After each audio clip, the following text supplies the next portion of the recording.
Quantum rules that nobody explains. The universe prefers low effort outcomes. We've been taught that effort creates results, right? But physics doesn't agree with that line of thinking. Hi, I'm Seven.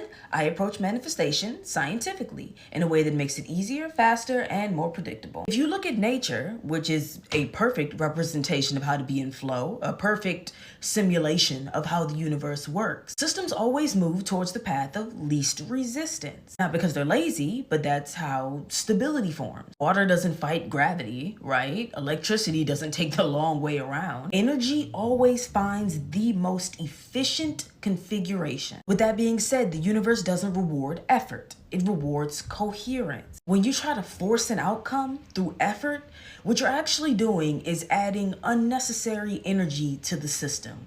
And that creates instability. Low effort outcomes happen faster because they require less reorganization of reality. In other words, the universal energy doesn't have to work around what you're now doing in order to deliver what you want to you. That's why things often fall into place when you stop pushing, right? Not because you gave up, but because you stopped creating resistance by inserting what you think should happen. Effort feels productive to the mind, but to the universe, ease is a signal that everything is aligned. The most powerful shifts don't come from trying harder. They come from removing what was never needed in the first place. Just relax and allow the universe to reorganize for you. That's its job. That's what it does best. If you want to know more about the quantum physics, the quantum mechanics behind manifestation, how it works and why it works, the link is right in my bio.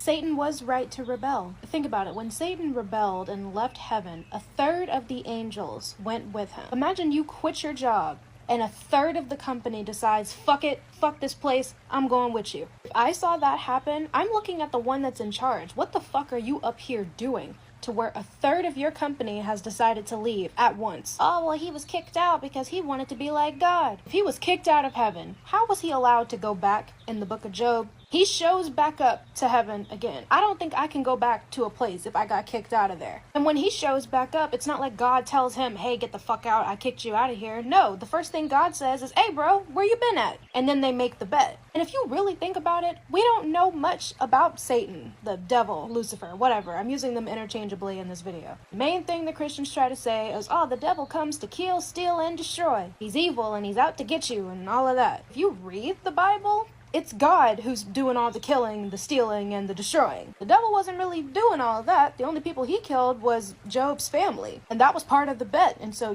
God signed off on that. He allowed that to happen. The devil hasn't stolen anything. He hasn't destroyed anything. And we don't really know much else about him. Is that not strange? Does it not raise any eyebrows at all? He's supposed to be like our number one enemy and oh, he's out to get you and oh, this, that, and the third. And we know like nothing about him. We don't know his story. We don't know where he came from. We're just told that he's evil. And we're being told that he's evil by the one that's actually out here murdering people. God has killed millions, if not billions of people. And he's the one who created evil. I will quote Isaiah 45:7 until I am blue in the fucking face. I make peace and create evil. I, the Lord, do all of these things. So we're supposed to believe the one who literally created evil, that he's not the evil one. It's actually the devil who hasn't done anything. I call fucking bullshit. So the masculine was not designed to protect the feminine. That is the single most detrimental program that we have in this realm, because it makes people think that the male is supposed to protect women. When you look at society, women are actively and always seeking protection from the men. So that automatically tells us we can't perceive it in those terms. We have to look deeper to understand the nature of the masculine and the feminine as it relates to society and your individual experience, because there is no gendering energy. Gender itself is an illusion. We know this because the illusion, first and foremost, is your physical body, you even existing in the third dimension. You thought yourself here, and then you trickled down and materialized yourself into physical form. You are information on a quantum supercomputer. Your body is a reflection of the cosmos. So the masculine, when you break that word down into my school line, you are only talking about a university of the mind. So the masculine, which starts with mom, is still feminine. However, it is the feminine materialized into matter. It is consciousness that descended into form. This is the metaphysics of what a demon is, because when you look into the word demon, you get genius. That's the gene of Isis. Everything is a reflection of the womb. But the womb is energy that you hold within. Your cells are a womb. Your cells are souls as well. So when you break down these words, these terms, and these ideologies, it really helps you understand the origins and what we're referring to when we talk about the masculine and the feminine. The masculine is the feminine's protective shield, because the masculine is the externalized version of the spirit. Everything that exists in the third dimensional realm was first in the unseen, and then again it densified itself into matter, and it projected into reality. So the masculine is actually your meat suit. It is your physical body, because contained within it is your consciousness. It is your mind. It is your womb. It is the cosmos. It is God. So the masculine is actually just your consciousness in form. Consciousness in form projects as the physical body, and the physical body contains within it your feminine properties. The feminine properties are that of the spirit, and the spirit is the darkness or the unseen realm. So when you're talking about ego, whether you're talking about ego, consciousness, archetypes, gods, demons, all of that are divine feminine features.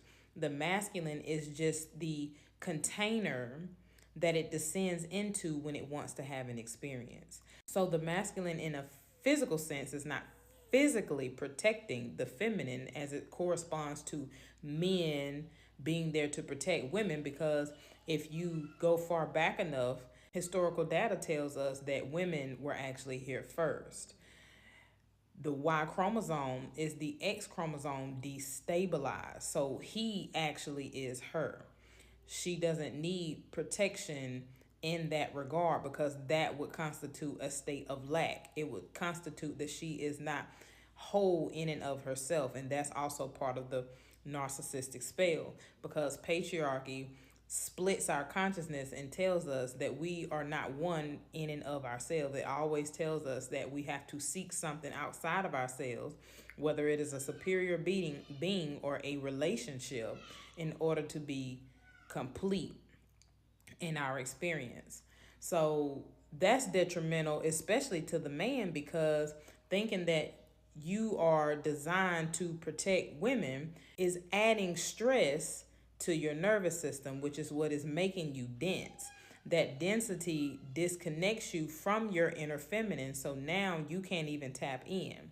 So then you become more programmable to the third dimension, because your essence, your power exists outside of you. It's you perceive power on the surface. But if you think about, and spoiler alert, because I'm about to bring up Stranger Things, if you think about the power that El has, El actually represents the feminine, because the word 11 is El Eve in. Eve meaning Adam and Eve, but Eve in the Bible is a personification of divinity. It's a personification of consciousness before it came into form as atoms. So even then, we're still everything is sourced from the feminine. Why? How can something be sourced for something, and what it produced makes it weak, and therefore it needs something that it creates in order to be protected in reality. Now, the importance of understanding that the masculine protecting the feminine is part of a narcissistic program is that if you look at the studies, the cortisol spikes that men have due to this added stress is actually statistically making them more at risk for heart attack. Now, the significance of that is that through this narcissistic spell that makes them think that they have to have ownership or dominate in society, because they are programmed to think that they are their bodies, is disconnecting them from their inner power and creating chaos upon society.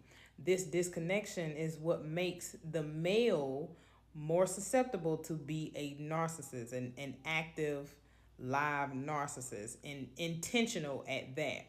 And that's the difference, because women are more so covert. Men are actually, they tend to actually be on a mission because they are programmed to think that they're supposed to be protective.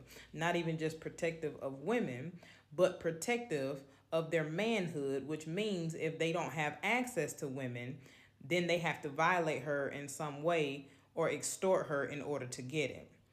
So if men were to understand that the body was an illusion, then they would be more prone to control their urges and have more discipline. This would make men more respectable in society, and we wouldn't have to have these gender war arguments or talk about the decenter men movement. However, the decenter movement isn't necessarily for men. It's about decentering the toxic masculinity that is bestowed by the patriarchy, because patriarchy tells us that our power is external, our power is on the surface, and they demonize everything internal. So being a matriarchal society and restoring the divine feminine is just you by nature being able to quiet the outside noise and really tap into your emotions. So the feminine being what protects the masculine means that once you restore heart coherence, that will charge your energetic centers, create a greater biofield, and then allow you greater protection. That biofield is the unseen, meaning it is an aspect of the feminine, which is what protects your inner being.